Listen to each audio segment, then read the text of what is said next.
ไปออกสดเป็นเทศเก่าก็ขอสุมาอภัยเน้อเพราะว่ามันเป็นไม่เป็นไข้เป็นอย่างมโหนอกเป็นธรรมดาของมนุษย์โลกล่ะต้องเป็นไม่เป็นไข้เจ็บไข้ได้ป่วยเป็นธรรมดาพระพุทธเจ้าคนยังเจ็บคนยังไข้คนยังป่วยเนาะพระอานนท์สาวกของพระพุทธเจ้าคนยังป่วยยังไข้เฮามนุษย์ธรรมดาเฮาก็ต้องป่วยต้องไข้นะครับอันนี้เป็นเรื่องธรรมดาเน้อบรรดาพ่อแม่พี่น้องท่านผู้ฟังวันนี้นะครับพ่อจานก็จะได้นั่งอุจาพ่อแผ่พี่น้อง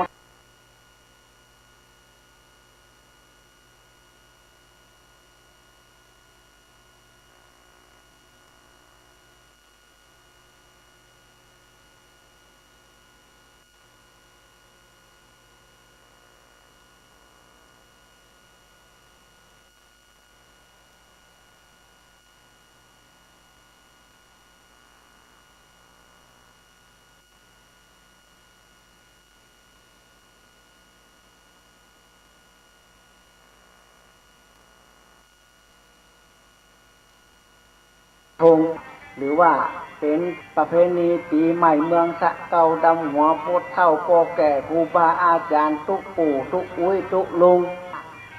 และท่านผู้เฒ่าผู้แก่ทั้งหลายพ่อแม่ทั้งหลายนี่เฮามาสะเกาดำหัวสักการะบูชาด้วยน้ำขมิ้นทรงปล่อยนะปีใหม่เมืองนะถ้าเป็นมีของอะไรยังก็จะไปไหว้ไปสาไปกราบสุมาคารวะปีหนึ่งมีหนึ่งครั้งปีใหม่เมืองเดือนเมษา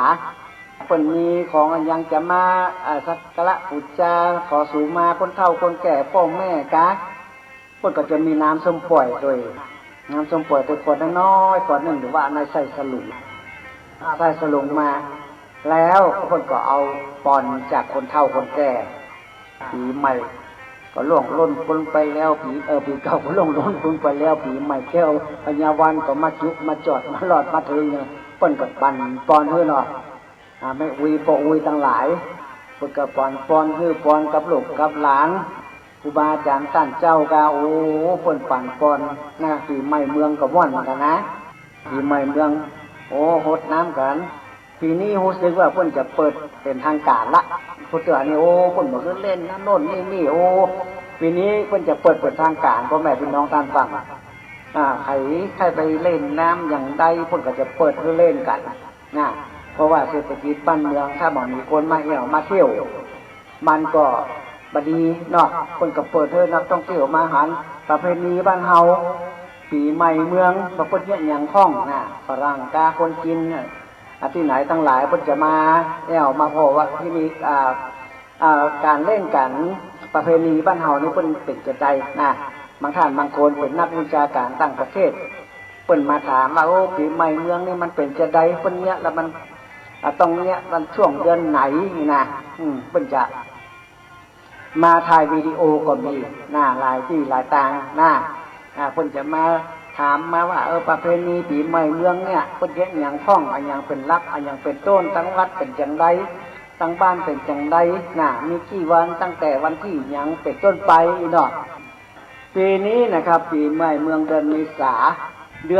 ษาเนี่ยวันพญาวันนี่ตกวันที่เดี๋ยวกันเด้อ16นะอันนี้มันเป็นเมื่อก่อนนี่ไม่ใช่เมื่อก่อนแต่ละปีมันก็จะมาเหมือนกันพ่อแม่พี่น้องท่านฟังแต่ละปีก็13 14 15 16 13 14 15ทั้งนั้น3วันนะฮะวันที่13เมษายน14เมษายน15เมษายน13 14 15เนี่ยมันจังขันล่องมันวันดาวันเน่าวันพญาวันเนี่ยแต่บางปีมันจะเปลี่ยนวันจะเลื่อนมันจะเคลื่อนคอยไปพ่อแม่พี่น้องท่านฟังมันปีนี้เพิ่นฮู้ชื่อว่าเพิ่นจะเขียนไว้ในปกติล้านนาเพราะฉะนั้นเพิ่นอ่านว่าคนเดียวนะวันอาทิตย์ที่16เพิ่นว่าเปิดเป็นวันพญาวันนะโอ้16หวยออกพอดีเนาะวันอาทิตย์ที่16เป็นวันพญาวันเป็นวันฟูเลยกิจการเฟื่องฟูคนไหนจะทำกิจการในวันพญาวันนี่สุดยอดเลยเนอะวันที่16เมษายนนะวันอาทิตย์ตัวเป็นวันฟูอันยังก็เฟื่องฟูเอาสะเก้าดำหัวถ้าเลี้ยงขันคู่ขันบ้านอย่างกะวันที่16เมษายนนี่วันพญาวันนี่ดีแท้ๆเลย เป็นวันสิทธิโชคตัวมีโชคลาภมีโชคลาภโชคใหญ่เป็นวันหัวเข้าตัวนะครับคนบอกว่าวันหัวเข้านี่ดีซื้อสัตว์ซื้อของซื้อสิ่งของซื้อรถซื้อบ้านซื้อที่ดินบูชาเทียนรับโชคดีแต่เนื้อผมให้พี่น้องท่านฟังแล้วก็เป็นวันมหาชโลกชื่อว่าใจเนี่ยชนะบุญมั่งมีดีมากๆเลย ดีมากๆเลยแล้ววันเลิก23ตัวเป็นทัศสันสีเลิกเลิกอันนี้เพิ่นบอกว่าทัศสันสีเลิกนี้เพิ่นบอกว่าเลิกเปิดร้านขายของเบเกอรี่เสื้อผ้าของสวยงามนี่โอ้ดีแต่เลย เป็นวันปลอดตัววันพญาวันนี่นะพญาวันปีใหม่เมือง2566เนี่ยวันที่16 เมษายนเป็นต้นติดพอดีเลิกวันพญาวันอันนี้แหละคนบอกว่าถ้าใครทำการมงคลเนี่ยดีทำการมงคลวันพญาวันสำเร็จทุกอันที่เราจะปรารถนานี่ นี่แหละพ่อแม่พี่น้องท่านผู้ฟังทั้งหลายปีใหม่เมืองเฮานะครับ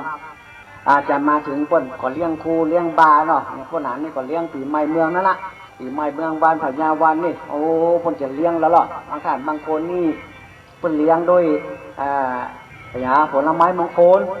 บางท่านบางคนก็ครูบาอาจารย์นะพูดถึงครูบาอาจารย์เนาะที่มีขันครู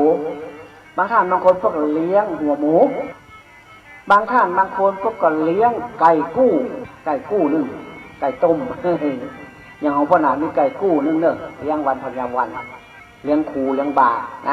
ครูเฮาต้องเปลี่ยนขันครูเดี๋ยวพ่อแม่พี่น้องท่านฟังเปลี่ยนขันครูเนี่ยสวยดอกสวยปูอย่างเตะออกมายกออกมายกอาราธนายกออกมายกลงมาแล้วก็เปลี่ยนขันเปลี่ยนดอกเปลี่ยนอย่างตั้งหลายเปลี่ยนน้ำอมฤตตั้งหลายผ้าขาวผ้าแดงอย่างมันเปื้อนมันเหมือนกับเปลี่ยนใหม่ขันมันจะต้องมีปัจจัยตัวเนี่ยมีน้ำอมฤตตัวเข้าเปลือกข้าวสารดูเปลี่ยนเลยเข้าเปลือกข้าวสารดูเปลี่ยนเลยนะครับอันนี้คือปีใหม่เมืองเขาที่พ่อจะต้องเลี้ยงขันครูเปลี่ยนขันครูในวันพญาวันในวันพญาวันเลี้ยงขันครูเปลี่ยนขันครูเปลี่ยนดอกเปลี่ยนอย่างทั้งหลายแล้วก็โยกงอขึ้นสู่แท่นที่เก่าแล้วก็เลี้ยงด้วยอย่างไผ่จะเลี้ยงอย่างที่เปิ้ลมันประจำอยู่แล้วปีในเนี่ยเปิ้ลจะเลี้ยงไก่กาเลี้ยงหมูกาเลี้ยงหัวหมูกาเลี้ยงของละหมากลากไม้กามันเป็นเรื่องของแต่ละท่านแต่ละคนแต่ละครูบาอาจารย์ท่านเจ้านะครับเขาเป็นสิ่งดีๆเด็ดเลยพ่อแม่พี่น้องท่านฟังเวลาเราเลี้ยงขันครูนี่นะมันดีเรามันสบายอกสบายใจพ่อแม่พี่น้องท่านฟังเขาอยู่รู้ปีเนี่ยเขาก็ไว้มาตลอดครูบาอาจารย์ท่านเจ้าที่ขันครูเขาเนี่ยเวลาเราไปขึ้นเต้าตั้งสี่กาไปงานมงคลงานอย่างตั้งหลายเนี่ยขันครูเขามีห้องหัวหรอกเรื่องคืนดังจาห้องหัวไปตั้งศาลพระภูมิกาไปลื้อศาลพระภูมิได้หมดเลยพ่อแม่พี่น้องท่านฟังเพราะว่าเขามีขันครูเขามี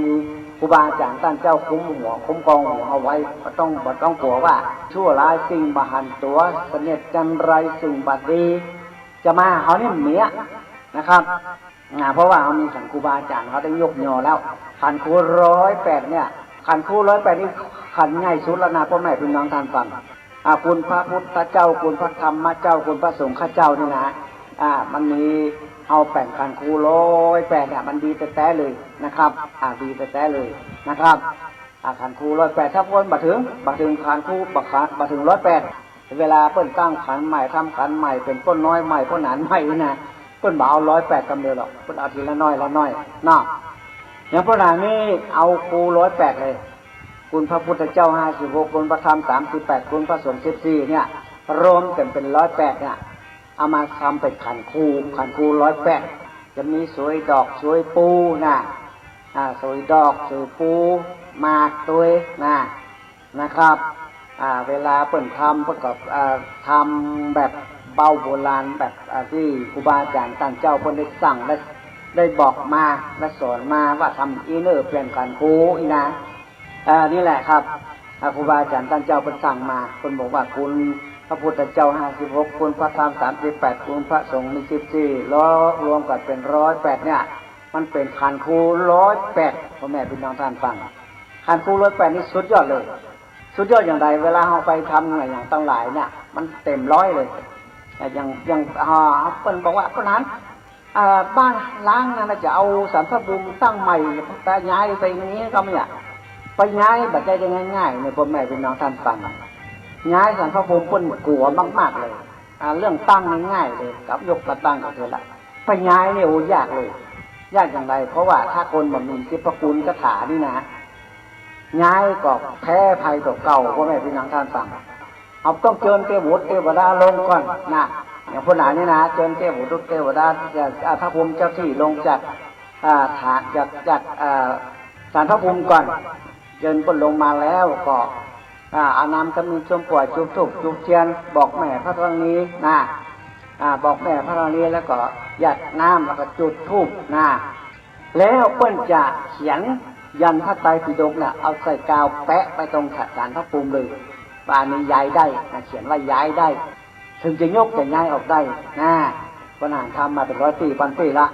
นะครับอันนี้ดีแท้ๆเลยก็ต้องกลัวถ้าเรามีของดีในตัวเขานี่นะเรื่องย้ายสารพระภูมิทุกสารพระภูมิยกสารพระภูมินี่ง่ายเลยตั้งสารพระภูมิแต่งง่ายนะครับอันนี้บัเชื่อประเดี๋ยวลบหลู่เลยบางท่านบางคนทำไปเลยก็ได้นะ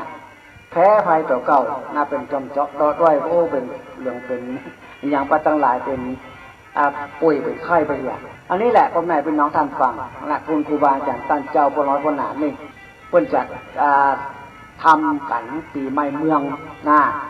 ปีใหม่เมืองเนี่ยเพิ่นจะทำแบ่งขันครูแบ่งยังเปลี่ยนดอกเป็นอย่างนี้วันพญาวันนะวันดาเขาก็ทำละ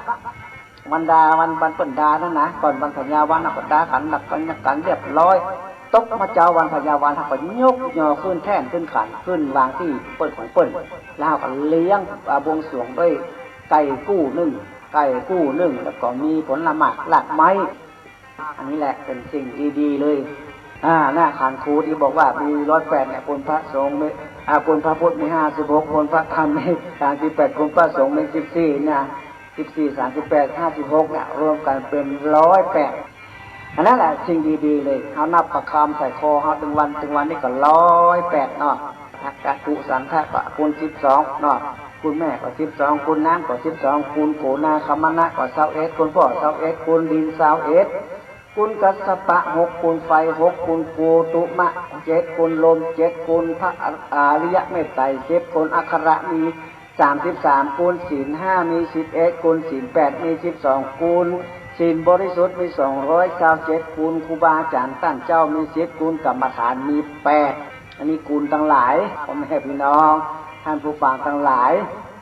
เขาต้องไหวเนอะเวลาปีใหม่เมืองมานี่นะเขาต้องไหวหาครูบาอาจารย์ท่านเจ้าไหวหาบรรพบุรุษของเขานะต้องไหวหามีของดีอย่างทั้งหลายก็ต้องเอามาสละกระหลงนะเดือนหน้านี่ก็เป็นเดือนเมษาละประเดี๋ยวนี้เดือนมีนาเนาะมันเว้ยพ่อแม่พี่น้องท่านฟัง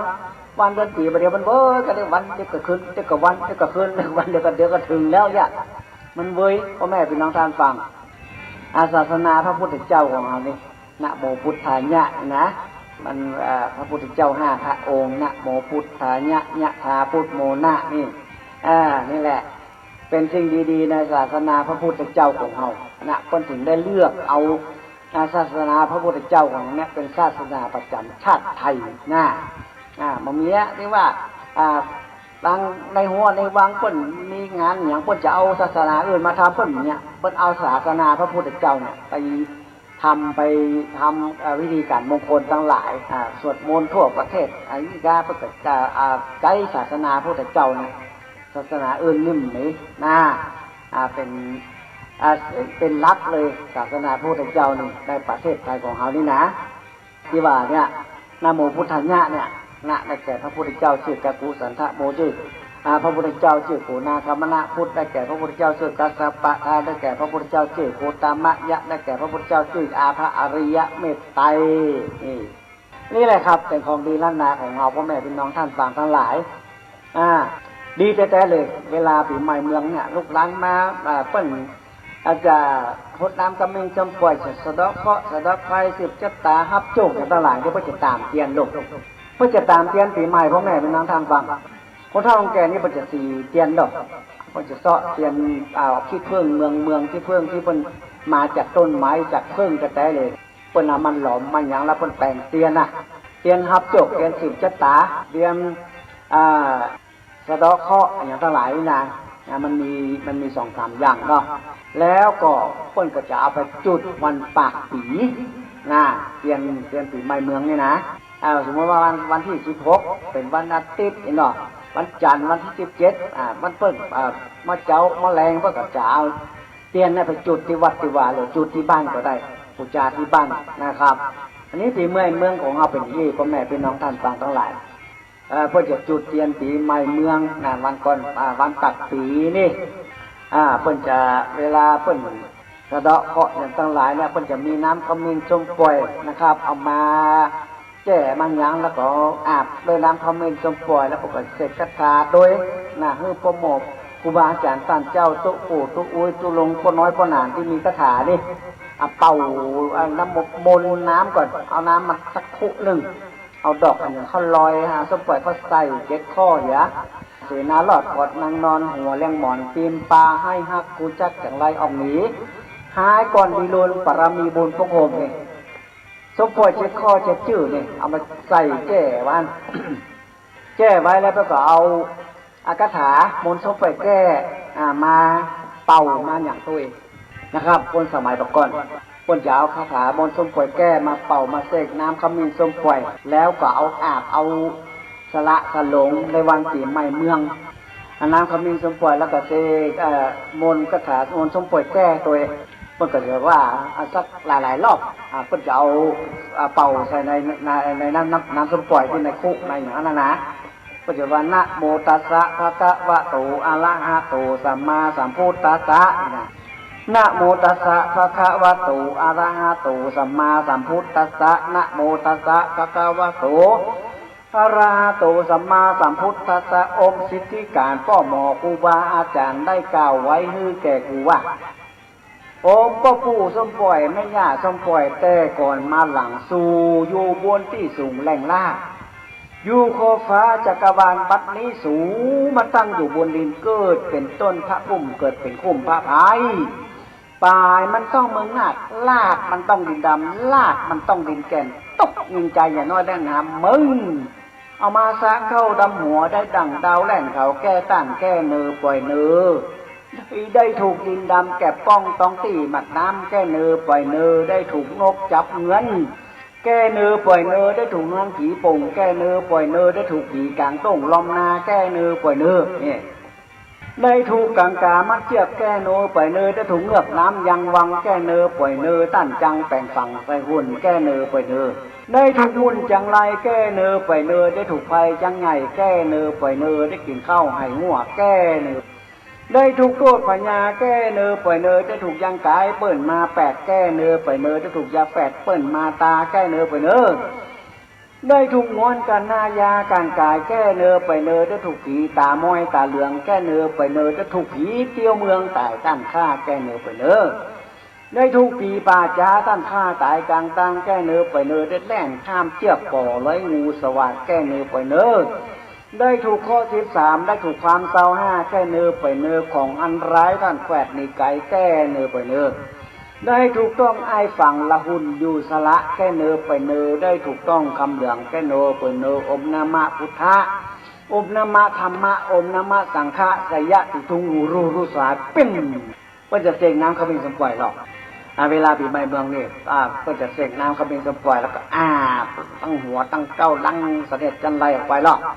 ยังมาเต้าตาอันก็จะมีคาถาโบราณประมาณหนึ่งอมปะโลอมปะเลปะโลสักคาถาสปะโลโกหิหะปิจาอุณะสหะสหายกักุกะกังกักุอังกะกาธิกากมารกาธิกากาเป็นนี่นะ อันนี้เป็นคาถาโบราณเนี่ยเคยเอามาออกเลยเนี่ยเอาเนี่ยเอาออกเป็นครั้งแรกนี่คาถาแก้สิ่งเสด็จจันไรสิ่งชั่วร้ายนี่อมปะโลอมปะเลปะโรสักคาถาสปะโลโกหิหะปิจาอุณะสหะสหายกากุกากังกากุอังกากาธิกากมารกาธิกากาเป็นเนี่ยนะ เนี่ยแหละเป็นสิ่งดีพ่อแม่พี่น้องท่านฟังทั้งหลายนะเวลาเขาเสกน้ำคำมิงคำปล่อยยังไงโอ้มันดีนะครับมันดีแต่เลยเพราะว่าครูบาอาจารย์ท่านเจ้าคนสั่งคนสอนมาว่าเวลาจะอาบน้ำคำมิงคำปล่อยเนี่ยอาบคำปล่อยเขาใส่ในถังในไอ้น้ำพุอย่างแล้วก็เสกมนต์ให้เปิ้นเนี้ยนะเปิ้นจะเอากอกน่ะมาตักถอกแล้วก็ว่าคาถาติ๊กติ๊กคาถาแล้วเอากอกตักถอกลงตักถอกลงตักถอกลงน้ำมนต์มันได้เข้ากับคาถา นะครับได้เข้าคาถาพระคาถาทั้งหลายนี่พระคาถานี่มันมาจากศาสนาพระพุทธเจ้าชนะหมดพ่อแม่พี่น้องท่านฟังทั้งหลายสิ่งชั่วร้ายทั้งหลายชนะหมดเป็นตู้รองของไล่ผีใส่คนใส่ลมพัดลมเพเป็นอย่างจงเจาะด้อยเป็นทุกข์ไข้โบหูหายทั้งหลายนะเป็นเสนียดจันไรในตัวนี่หายหมดพ่อแม่พี่น้องท่านฟังอันนี้โบราณการคนบอกมาไว้นะไม่ใช่ว่าคนนั้นว่าคนเดียวหนึ่งครูบาอาจารย์ท่านเจ้าทั้งหลายคนบอกไว้ว่าอันเนี้ยดีแต่เลยอันเนี้ยพวกนั้นก็เลยสืบทอดมาคนที่ทั้งหลายที่พวกจะมาหดน้ำเขาเมงสมปล่อยนี่ก็มีน้อยมีหลาย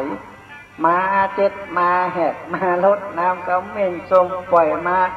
เต่ามาเสกมาเจ็ดมาแหกอย่างทั้งหลายนี่มากันอยู่นะก็บ่เป็นอย่างพ่อแม่พี่น้องท่านฟังทั้งหลายเพราะว่านานช่วยคนหรอช่วยคนพวกก็มากันเนาะอันนี้แหละปีใหม่เมืองเขานี่พ่นจะเนี่ยรดน้ำกระบี่สมปล่อยนี่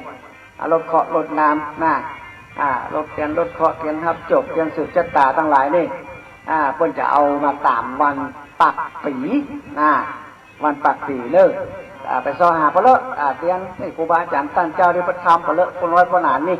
ทำเยอะแยะเลยทำเยอะแยะเลยตุลุงตุปู่ตุอุ้ยทั้งหลายทั้งบ้านนอกบ้านนาเพื่อก็ทำกัน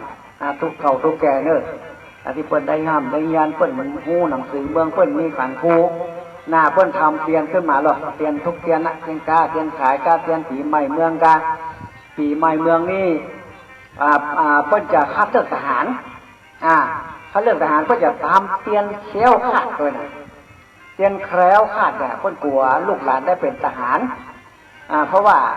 สมัยก่อนนี่เป็นทหารนี่เพิ่นมันจะได้อยู่ตามค่ายหรอกไปอยู่ชายแดนก็โอ้เดี๋ยวผู้ก่อการร้ายก็ยิงตายเนาะเพิ่นกลัวลูกหลานได้ไปนะเพิ่นเลยทำเตียนแคล้วขาดเพื่อลูกหลานได้ไปจกเบอร์แดงได้นะปีใหม่เมืองนี่นะปีใหม่เมืองนี่เพิ่นจะคัดเลือกทหารโอ้ไปนะพ่อนต้นหารประคัดเลือกมาก่อนเนาะโอ้นุ่งกาสมาเด้อนุ่งกากางเกงตัวเดียวเพิ่นแก้เสื้อหมดแล้วทุกคนแก้เสื้อหมดล่ะนุ่งเตียวละตัวเดียวท่านนั่งมันเจ้าเต็มไปหมดคัดเลือกทหารนี่เพิ่นจะวัดส่วนสูงก่อนวัดหน้าอกคนใดได้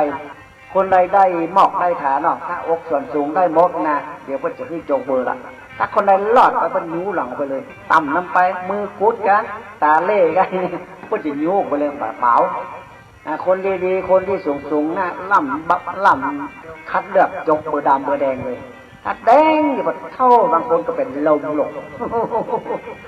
ไม่เป็นนั้นถ้าคนตั้มเหนือใจดีฟ้อนออกไปมันยกยิ่งก็มีนะ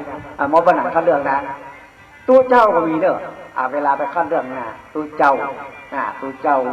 อย่างเวลาคัดเลือกต้องไปคัดเลือกทหารเพื่อนบอกเว้นโลกตู้เจ้า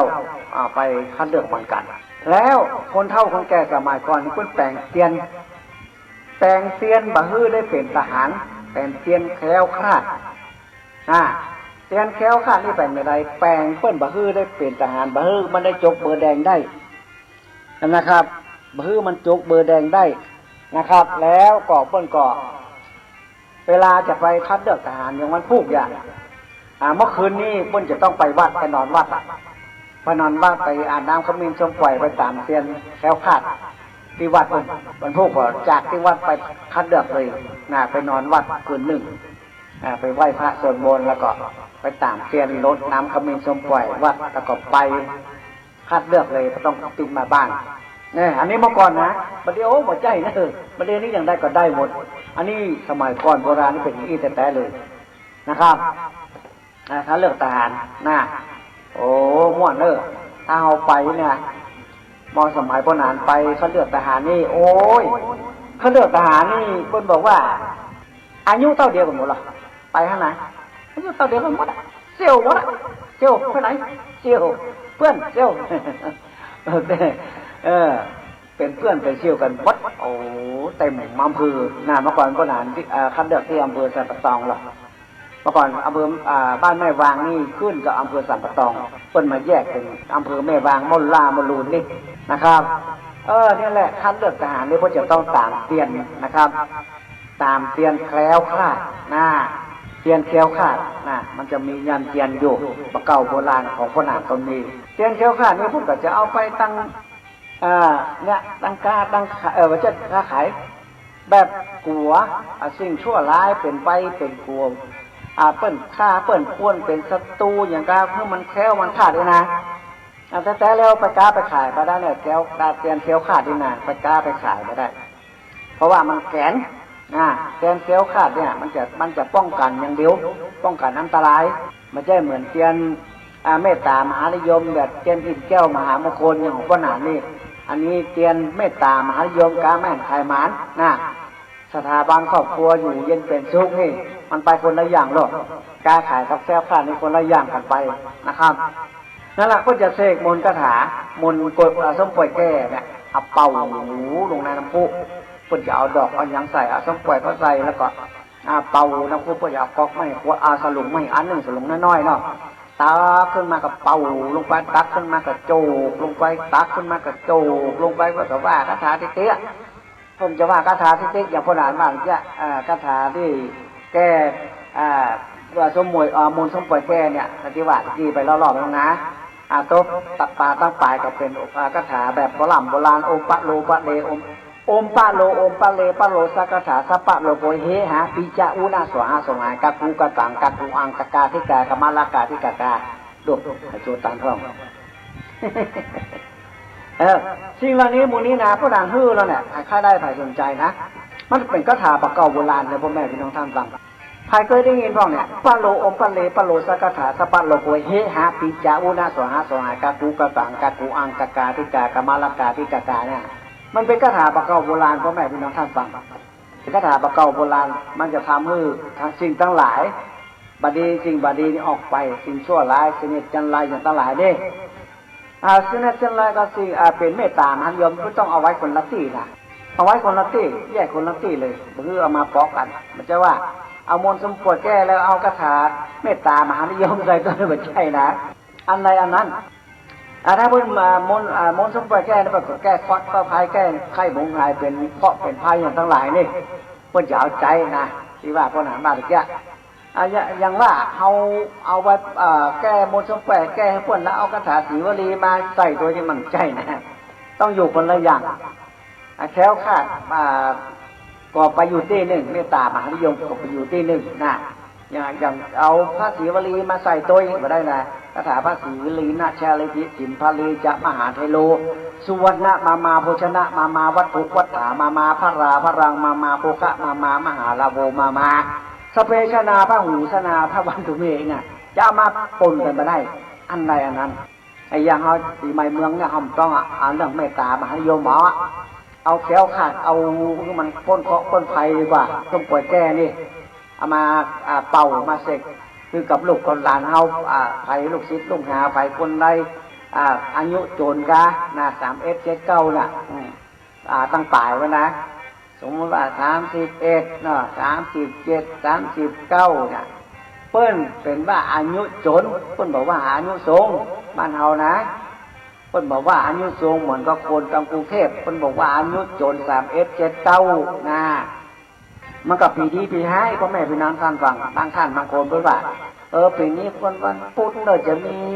เคราะห์มีภัยนะเขาก็มาลดน้ำคำเป็นสปอยสมัยก่อนนะเพิ่นจะดูหนังสือปีใหม่เมืองหรอกหนังสือปีใหม่เมืองเนี่ยปีใหม่เมืองเนี่ยมันจะมีปีนี้อย่างของขาวแป้งของแดงถูกอย่างทั้งหลายเพิ่นจะว่ากันเราเมื่อก่อนหรอกเพิ่นจะเอาหนังสือปีใหม่เมืองมาดู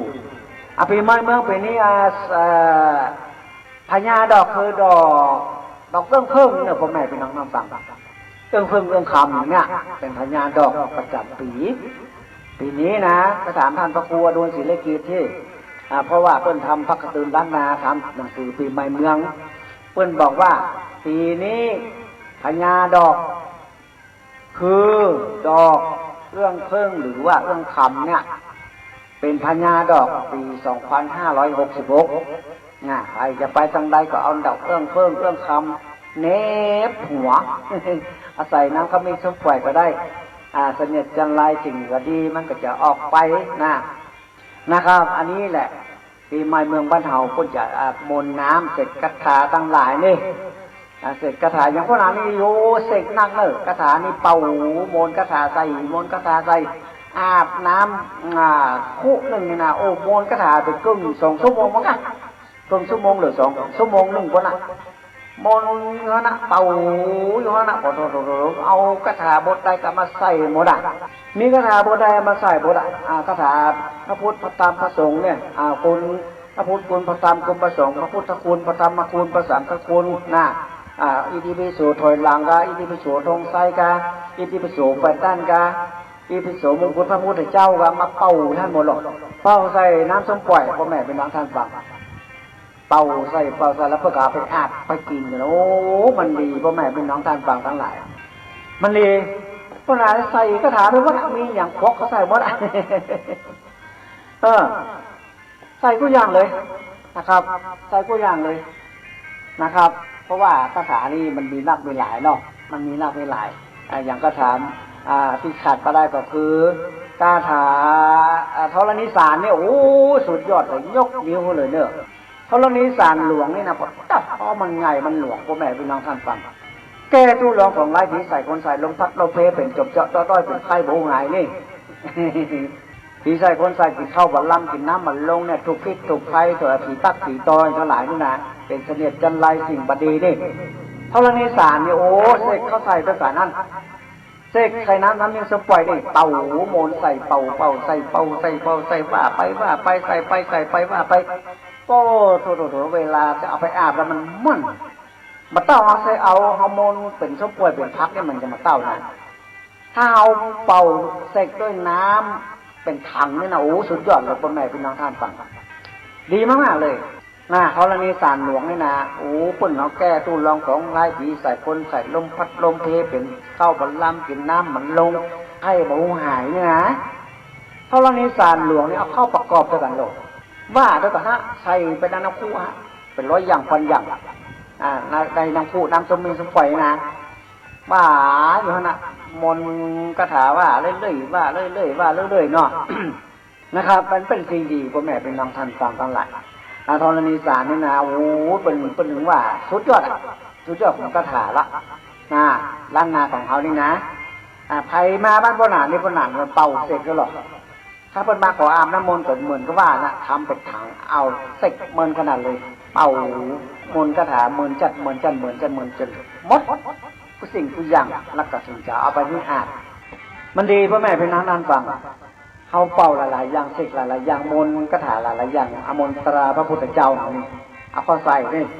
อิติปิโสธงชัยอิติปิโสถอยหลังอิติปิโส8 ด้านอิติปิโสหัวมงกุฎพระพุทธเจ้านี่เป่าเสกใส่หมดเลยโอ้ดีแต่เลยนะครับอันเนี้ยที่ว่าเนี่ยคาถาธรณีสารเนี่ยจะต้องเอาเป่าใส่ตัวเสกเป่ามนหลายมนคาถาใส่เป่าเข้าใส่เป่าเข้าใส่เป่าเข้าใส่ติ๊กเตี้ยว่าหลายรอบเลยนะ ว่าหลายรอบเลยมันบางจะได้บางท่านบางคนบอกอู้แม่อุ้ยตั้งหลายคนมาเนาะอู้ยแม่เต็มอกเต็มใจทั้งอย่างนี้นี่เต็มใจแตะหรอกคนว่าล่ะ ก็พวกนั้นก็ทำดีแต่น่ะทำดีทำแบบว่าคือเพิ่นหูเพิ่นหันเวลาเขาทำล่ะเพิ่นว่าเนี่ยแตะเนี่ยว่าเนาะคาถาธรณีสารเนี่ยว่าเขาใส่เปิ้นสิทธิการครูบาอาจารย์ครูประเสริฐล้ำเลิศแก่หมอทั้งหลายโทษภัยเสด็จทาอาคมอุดมให้แก่กูสวาหายกูจักสละเล็กเพ่งเพชรคือตกไปด้วยน้ำกูจักสละคายแห้งคือจำไปด้วยดินกูจักสละมนทินอย่าให้มนทินสั่งมาไกลกูจักสละบาปใบอย่าให้บาปใบสั่งมาพันกูจักสละโยนยานอย่าให้โยนยานสั่งมา8ได้ต้องยา8ท่านกูจักแก้เสียเนี่ยถูกต้องยาพายตั้งกูจักแก้เสียเฮหมดแหนเป็นไข้โบแกนกูจักแก้เสียแง่นอยู่แก้เยอะกูจักแก้เสีย ทำร้ายท่านต่อตนกูจะกระเสียเป็นโมโหชื่อกูจะกระเสียผลคนเสียงหมาออกกูจะกระเสียผีมักหลอกมักอำกูจะกระเสียเป็นคำโมโหกูจะกระเสียเขี้ยวอยู่สะอื่นสะออนกูจะกระเสียนอนคืนมักฝันร้ายกูจะกระเสียขับค่ายนอนบังรับกูจะแก้เสียขับคืนอยู่หน้าใจกูจะแก้เสียคืนอยู่ใจไวกูจะแก้เสียจังไรท่านมาเกาะกูจะแก้เสียท่านข้อ43มาต้องกูจะแก้เสียท่านไม่ข้อ65มาถูกกูจะแก้เสียสุขจับดูตายกูจะแก้เสียสุขจับดูรีกูจะแก้เสียท่านมากถึงกูจะแก้เสียท่านถึงโซมากูจะแก้เสียท่านถึงทางดังยินกูจะแก้เสียข้อเป็นไรเสือมาโคไปใต้กูจะแก้เสียโคตรมาจำเป็นกูจะแก้เสียเห็นตกที่มักเดือดกูจะแก้เสียอยู่เชื่อเมื่อซะเองของกูจะแก้เสียกูนั่งกองสลัวกูจะแก้เสียตั้งเต้าพญาอยู่จังยันกูจะแก้เสียซึ่งน้ำตาตกหลังกูจะแก้เสียสังเสาน้ำตาตกไหลกูจะแก้เสียหัวคนก่อไฟชัดถุงได้จ้างไม่อิสาลายวีกูจะแก้เสียผีถุงได้จ้างไม่ปิดโจรกระวนกูจะแก้เสียคนกลุ่มได้จ้างมากับทำร้ายขันสลากูจะแก้เสียน้ำจากไหลกูจะแก้เสียไฟจังไม่กูจะแก้เสียสลามุตตะสลามาปักเสียสินกูจะกระเสียสยัดเตี้ยวปีนต้นไม้กูจะกระเสียข้อตั้งหลายเป็นต้นว่าทิศจานังคารพุทธพัสสุลาวข้อตั้งหลายเป็นต้นว่าทิศจานังคารพุทธพัสสุสาวลาหูเกตเห็นลักนาจาตาตัวข้อสัพพะสัพพะต้องอุบัติอุปการพระเพิ่งอุบัติพระพายอุบัติพระนารายณ์อุบัติพระสงฆ์อุบัติพระยมอุบัติพระอาคิปิจุนุอุบัติกูจะกระเสียเป็นพญานั่งหนาลำบากกูจะกระเสียอมไก่กับแตกเงินเข็นอยู่กินเนี้ยไรแก่เจ้าของนี่เจ้าวันนี้เสือมีออกช้างออกจากถ้ำของหนึ่งเจ้าวันนี้พร่ำจะหนีจากคอนเขาหนึ่งเจ้าวันนี้นอนจะหนีจากกินเหนือนี่เจ้าวันนี้ผีเสื้อจะหนีจากดงของหนึ่งเจ้าวันนี้อมพิษสะเพงภัยอมสะปะภัยขอดับไปกับสมป่วยย่อยไปด้วยคาถาอาคมกูหาแก้สงบปึ้งดีแต่เลยพ่อแม่พี่น้องท่านฟังมนต์สมป่วยด้วยไอ้คาถามนต์สมไปแก้แล้วก็เขาลานิสานเอกนี่นะเขานิสานหลวงเนี่ยมาเป่าลงน้ำมันไม่สมป่วยนะโอ้ยมันแพงมากๆเลยเนอะแพงมากๆเลยดีมากๆเลยเป็นไข้หมูหายดีรันทีเลยเป็นอย่างหายหมดอ่ะเสน่ห์จันไรหน้าที่มันอยู่ในร่างกายเขาเนี่ยมันมีหรอกคนเอานะของมหาตัวนี้เสื้อเปิ้นป่วยของมาใครอย่าเอาไปตามไปโดนใส่อ่ะเป็นเจ็บหัวขึ้นมาทันทีปวดท้องขึ้นมาทันทีเนี่ยเจ็บแข้งเจ็บปวดตั้งอกนี่เป็นขึ้นมาทันทีอ่ะมันมีนะของมหาตัวนี่มีคนโบราณนี่เปิ้นปวดสักแต่เลยลมพัดลมเพน่ะของตู้รองของร้ายน่ะก่อนนี่เปิ้นลองดีก็หรอกคนเฒ่าคนแก่คนสมัยก่อนนี่เปิ้นฆ่ากันด้วยคาถาอาคมทำลายกันด้วยคาถาอาคมเปิ้นเหมือนยิงกันนะมาฆ่ากันมาแต่งกันนะใช้คาถาอาคมฆ่ากันสมัยก่อนนะวันเดียวนี่บักขั้นมีแหละแต่มีอยู่นะมันหมายว่ามันมีมาได้เนอะมีอยู่อิทธิฤทธิ์มันยังมีอยู่คนที่เปิ้นทำเปิ้นอย่างเนี้ยยังมีอยู่นะคนที่ทำตู้รองของไล่มนต์ดำไม่งามมียาสั่งยาหยางกินแล้วก็ตายนะสั่งให้ตายได้นะมีก็แม่เป็นน้องตามฟังแต่ว่าสิ่งเหล่านี้มันมีได้อีนักขอโทษจะไปว่าเนอะนะครับสิ่งเหล่านี้ยังมีอยู่คนที่เพิ่นอนุรักษ์ไว้เพิ่นสาไว้เพิ่นทำไว้เพิ่นทำอิทธิฤทธิ์ขึ้นมาได้นะพวกหมอครูบาอาจารย์ตั้งเจ้าทั้งหลายนี่สายดำมันก็มีหรอกอย่างเฮานี่มีโบราณนี่นะมันเป็นสายขาวนี่คือพระพุทธเจ้าเอาคนพระพุทธเจ้าเป็นที่ตั้งโลกคนพระพุทธเจ้าเป็นที่ตั้งเพราะว่าเขาอยู่ในชมพูทวีปเนาะเขาอยู่ในชมพูทวีปมาใจกุลุทวีปมาใจอุตระกุลุทวีปมันมาใจเพราะว่าชมพูทวีปนี่เขาจะต้องอยู่อย่างเนี้ยมีศาสนาพระพุทธเจ้าเนาะอย่างทวีปที่เพิ่นว่ากุลุทวีปนะอุตระกุลุทวีปนะอันนั้นเนี่ยเป็นภพภูมิที่คัดคนบุญไปอยู่พ่อแม่เป็นน้องท่านฟังเพิ่นคัดคนบุญไปอยู่มันจะเป็นเป็นภพหนึ่งเป็นทวีปหนึ่งนะครับแต่อยู่ในโลกโลกานี่แหละในโลกโลกาแต่มันอยู่แยกกันอยู่เพิ่นจะเลือกคนบุญไปอยู่ติ้งหนึ่งเลือกคนบุญไปอยู่แต่ว่าน่าจะคงฟังเรื่องอุตรากุลุทวีปนี่นะเพิ่นจะเลือกคนบุญไปอยู่คนป่าเป็นคนเบาก็จะคัดไปอยู่เนี่ยศาสนาพระพุทธเจ้าเนี่ยใครทำดีก็ได้ดีใครทำชั่วก็ได้ชั่วพ่อแม่เป็นน้องท่านฟังเพราะนั้นช่วยคนหรอกใครจะมาใครจะไปใครจะมาผมได้ว่าเนาะ ช่วยพดเปิ่นมาคนเฒ่าคนแก่เป็นไข้บ่งายเป็นจอมเจาะด้อยเป็นปวดแข้งปวดขามาเจ็ดมาแหกด้วยปูด้วยน้ำขมิ้นส้มปล่อยด้วยมวลสารอะไรอย่างต่างหลายที่เราทำขึ้นมาเฮามาเจ็ดมาแหกเป็นปวดเป็นปิดภัยอย่างต่างหลายในตัวในหัวเข่าในแขนในมือในตัวข้างหน้ามันเจ็ดมันแหกออกได้สมัยก่อนนี้เพิ่นทำกันมาตลอดเลยนะเขาก็ได้สื่อสารมาจนถึงทุกวันเนี่ยเจ็ดแหกนะครับด้วยกระท่องกระถาต่างหลายคือกับคนต่างหลายที่เพิ่นเป็นปิดเป็นภัยอย่างมานี่นะเขาก็ช่วยเหลือกันไปเนาะเพราะว่าสิ่งเหล่านี้ไผบัญญัติบัตรทำกันที่ไหนมีน้อยมีเหมือนกันละมันน้อยนะป้อน้อยป้อนานป้อจานเนี่ยมันนี่มันนับได้อยู่เหมือนบ้านล้านนาของเขาเองนะแต่พ่อหนานนี้เปิดเป็นทางการได้เลยพ่อแม่พี่น้องท่านฟังแล้วจะบอกว่าโอ้แม่ของเล่ยังมาบอกแอมบ้านพ่อหนานนี่เปิดเป็นทางการเลยไผจะมาผู้ชมผู้จาเตียนกาจะมาลดน้ำความมีสมปล่อยกาจะมาเอี่ยวหามาได้มันจะซื้ออย่างสักอย่างบอกผู้จาอย่างก็ได้ไม่เอี่ยวหาก็ได้เปิดเป็นทางการอย่างไรเปิดเป็นล้านองค์เทพเลยพ่อแม่พี่น้องท่านฟังเขาจะลดน้ำคำเมนส้มปล่อยปัดเคาะปัดไทยส่งจนหน้าต้นหลังขึ้นเต้าตั้งสีตั้งสันพระภูมินี้เรียกคิดของน้อยของนานนะครับต้องทำอย่างนี้เพราะว่าเอาเหมือนเนี้ยไปทำแล้วไผจะทำพ่อแม่พี่น้องท่านฟังเขาต้องเนี้ยต้องทำเพราะเอามียังมีบุญมีว่ามีบุญมีชีวิตอยู่ในโลกาเนี่ยก็จ้อยไปเนี่ยนะใครก็ได้นะมาขอไปทำโน่นทำนี่ทำพิธีการมงคลหามื้อจันทร์วันดีเป็กตุบวชพระขึ้นบ้านใหม่กินแขกแต่งงานหรือว่าจะตั้งศาลพระภูมิจะยกเสาเอกห้องควรแต่งงานนี่เขามาหาลูกเขามาหาพ่อแม่พี่น้องท่านฟังก็บอกเป็นอย่างก็มาปรึกษาหารือกันได้เนาะเพราะสิ่งเหล่านี้มันเป็นกี้ของน้อยของหนานเขาต้องเนี่ยต้องทำนะเพราะว่าคนสมัยโบราณเนี่ยมันต้องมีคนน้อยคนหนานคนจานวัดนะพ่อหมอปืนบ้านเนี่ยทั้งหลายแล้วก็จะไปทำแบบเนี้ยส่งจนมาจนหลังส่งสัตว์ตวงเป็นไข้โบงหาอย่างงาเพื่อนจะทำกันสมัยนี้มันก็หายากนะเฮาก็ได้สืบได้ทอดมาสิ่งเหล่านี้คือกับบรรดาพ่อแม่พี่น้องเป็นที่รู้จักกันนักมากเลยเพราะว่าพ่อหนานเปิดเป็นทางการนะเปิดร้านเลยอยู่ตั้งแต่วันจันทร์ถึงวันเสาร์เนอะวันที่ไปอยู่วันที่ไปวัดใครจะมาก็มาเนอะที่การเกษตรเทศบาลข้างปัจจหายาคูหาที่15เนอะคูหาที่15ใกล้มูลนิธิอปปรไฟฟ้าย่อยเนี่ยธงชาติอยู่หน้าบ้านนี่มาอย่างพ่อหนานได้นะครับที่การเกษตรเทศบาลเพิ่นขายต้นดอกต้นไม้ขายลูกหมาลูกแมวขายอาหารหมาอาหารแมวเนี่ยเลิกบ่เถอเนี่ยเป็นของการเกษตรเทศบาลหายาเนอะ